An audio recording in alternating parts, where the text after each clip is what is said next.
As my tastes have changed over the years, many series have come and gone from my life. However, true 3D Mario titles are one of the few that have remained a consistent favorite of mine. They're surprisingly rare releases, and when they do come, they almost always have some major unique twist. Super Mario 64 kinda gets the de facto bonus of establishing a template for 3D game design, but Sunshine's water mechanics, Galaxy's gravity, Odyssey's transformations, along with Bowser's Fury's world design, all add something to make a distinct Mario experience. However, there's one aspect of these games I've personally found to become sort of a tired relic of the series.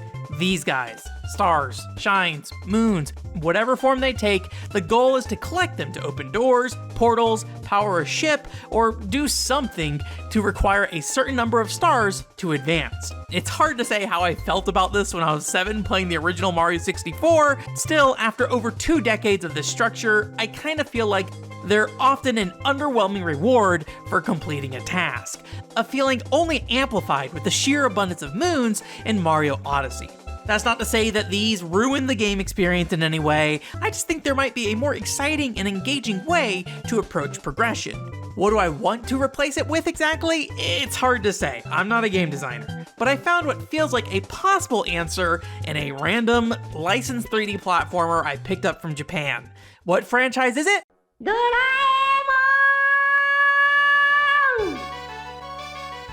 If you don't know who Doraemon is, he is a blue robot cat from the future. He's a very popular kids' TV anime character with a show that's been running for basically forever. You may say that does not look like much of a cat. Hey, I would agree with you, but that's the Doraemon lore, so honestly, I don't know much about this guy. Thankfully, by chance, I imported a copy of Doraemon, Nobita, and the 3 Fairy Spirit Stones. This is a 3D platformer for the Nintendo 64 that came out shortly after Super Mario 64.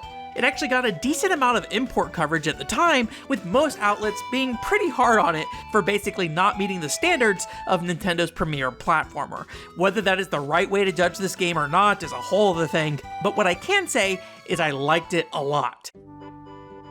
While the controls are stiffer than a Mario 64, it features an interconnected world with 5 playable characters. They platform, solve puzzles, fight off foes, etc. Despite being labeled as a clone, I think there's enough here to differentiate the experience. Unlike Mario, who has an expansive moveset on his own, each character controls differently with varying jump heights, run speeds, jump distances, and a variety of weapons that lend themselves to different situations. You can switch between these characters on demand as long as their feet are on the ground. In addition to these characters, occasionally various animals as well as vehicles are rideable for different platforming challenges or minigames. It's no Mario 64 competitor, but it adds a lot of variety while requiring some experimentation to figure out who best completes a challenge or best fits a boss fight.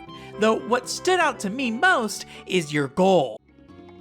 Throughout the world, there are treasure chests. Inside them, you'll find various tools and gadgets. You have to think about where they'll be useful. It's very Metroidvania-like in some ways, as each newfound gadget has you re-exploring to find the next path. You aren't just building up X number of things to open a door. Instead, there's context. You have to plant a bean in a mound of dirt to create a beanstalk ladder into the sky, use bombs to blow up stalactites that raise the water level, give food to a dragon kangaroo so he can ride around in his pouch, or use a flashlight to shrink a giant boulder into a pebble.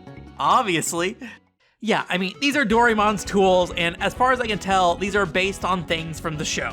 So if, like me, you don't know what this robot cat is capable of, it can be confusing as to why a time cloth lets you drive a car. I also cannot read much Japanese, which I'm sure doesn't help either. Even with these issues though, I find getting a propeller to fly into space much more exciting than collecting 20 stars to power my ship. In some ways, it is essentially the same thing, but one has a unique logic to it while presenting opportunities to use that gadget in the stage design. This is actually my favorite stage here, as you just like fly around the stratosphere with a propeller on your head as you try to get to the moon. Is this a unique approach? No, as I said, it's very Metroidvania-like. And while I haven't played many of them, I get the impression many Doraemon games are about finding his gadgets to use them in different ways, like his revolver that he shoots people with. Doraemon! It's also not like 3D Mario games are entirely devoid of this aspect either. Caps, nozzles, transformations, all of these things give you access to new areas. I think what I would want though is to have this built into the core progression rather than a rare one-off alternative or acting simply as a stepping stone to yet another star. Though hey, I'm just saying this is one possible way. I'm happy as long as they try something different. If you have any ideas or played another game that shows potential ways to spice up the 3D Mario formula, I would love to hear your thoughts. But even without this context of stars and whatever, I think Doraemon, Nobita, and the Three Fairy Spirit Stones is a neat 3D platformer for the Nintendo 64.